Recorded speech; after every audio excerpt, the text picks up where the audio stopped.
الحمد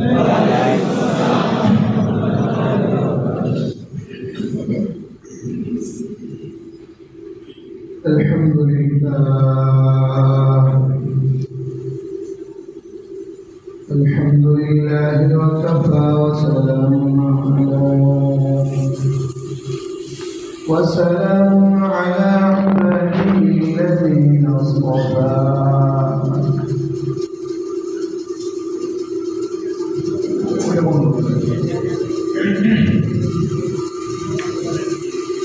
أما بعد فأعوذ بالله من الشيطان الرجيم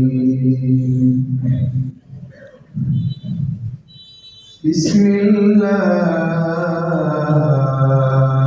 الرحمن الرحيم يا أيها الذين آمنوا لا تلهكم أموالكم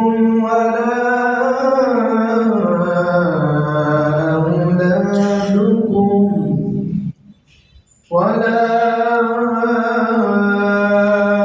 أولادكم عن ذكر الله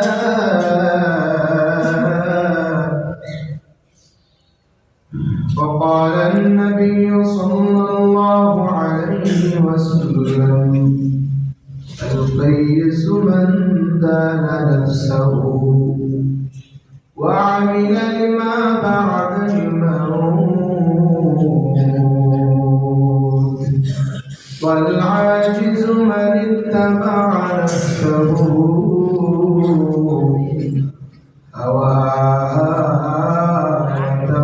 وتمنى على الله صدق الله المولانا العظيم وصدق رسوله النبي الكريم ونحن على ذلك من الشاهدين والشاكرين والذاكرين والحمد لله رب العالمين سبحانك لا علم لنا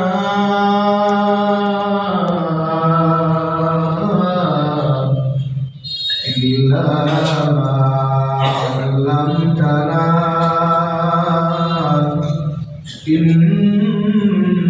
إنك أنت العليم الحكيم الحمد لمن قدر خيرا وخبالا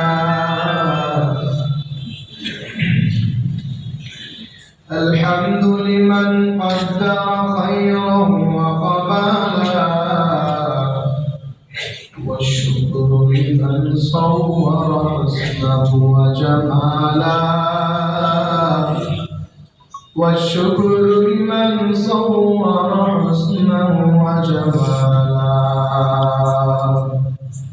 لا ضد ولا ند ولا حد لمولاه الآن كما كان ولم يلق زوالا الآن كما كان ولم يلق زوالا لا إله إلا الله لا إله إلا الله لا إله إلا الله لا إله إلا الله لا إله إلا الله لا إله إلا الله لا إله إلا الله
যাবতীয় ফিতনা ফাসাদ থেকে বাঁচিয়ে করে মায়া করে মহব্বত করে ভালোবেসে জুমার নামাজ আদায় করার উদ্দেশ্যে আল্লাহ পাকের ঘরে আমাদের সকলকে আসার এবং বসার তৌফিক দান করেছেন। এজন্য মহান রব্বুল আলামিনের দরবারে শুকরিয়া আদায় করি, সকলেই বলি আলহামদুলিল্লাহ। প্রিয় উপস্থিতি, দুনিয়ার জগৎটা হলো ক্ষণস্থায়ী, চিরস্থায়ী হলো আখিরাত।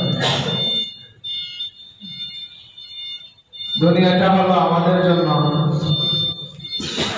ধোকার জিন্দেগি। দুনিয়াতে আমাকে আপনাকে যত কিছুই দেখতেছি চোখের ধোঁয়াশার মতো। রাস্তায় বের হলে মনে হয় যেন বিশ্ব রোডে বের হলে মনে হয় যেন দূরে তাকাইলে রাস্তায় পানি জমে আছে, যত সামনে আগায় পানি আর দেখা যায় না, চোখের ধোঁয়াশা। দুনিয়াটাও ঠিক এরকম। আমরা যত দুনিয়ার পিছনে ঘুরি মনে হয় যে এই দুনিয়া আর একটু হলেই পেয়ে গিয়েছি, আর একটু মেহনত করলেই আমি অনেক টাকার মালিক হয়ে যাচ্ছি, আর একটু যদি সময় দিতে পারি তাহলে আমি দুনিয়ার ভালো কিছু অর্জন করতে পারতেছি। কিন্তু মেহনত ঠিকই হয়, কষ্ট ঠিকই হয়, শেষ পর্যন্ত দুনিয়ার পিছনে যেই পরিমাণে সময় দেওয়া হয় এর 100 ভাগের 1 ভাগও এরকম পাওয়া যায়। কিন্তু আখিরাতের যে পিছনে মেহনত করা হয়, আল্লাহ পাক যেরকম পাওয়ার জন্য আমাদেরকে ঘোষণা দিয়েছেন এর চেয়েও বেশি পাওয়া যায় আখিরাত। এই জন্য আখিরাত কামাই করা সহজ, দুনিয়া কামাই করা কঠিন। আখিরাতের তো সময় আছে, শুরু শেষ হবে না, হায়াত আছে, মওত হবে না, জিন্দেগি আছে, ধ্বংস হবে না, সুখ আছে, অশান্তি থাকবে না, জীবন আছে, মৃত্যু থাকবে না। আখিরাতের সময়টা কত যে এটা অনন্ত শীতকাল, হিসাব করা যায়। এই জন্য দুনিয়ার ক্ষণস্থায়ী দুনিয়ার জন্য 60-70 বছরের জিন্দেগি, এই জিন্দেগির মধ্যে আমাদেরকে কামাই করতে গেলে এই জিন্দেগি আমাদের যে পরিমাণে মেহনত হয় সেই পরিমাণে কিছুই হয়। কিন্তু আখিরাতে কোনো বান্দা যদি চায় আখিরাতে সফলতা অর্জন করবে, বেশি লাগবে না, 5 বছর আখিরাতের অনেক সফলতা সে অর্জন করতে পারবে, যেটা দুনিয়া আখিরাতের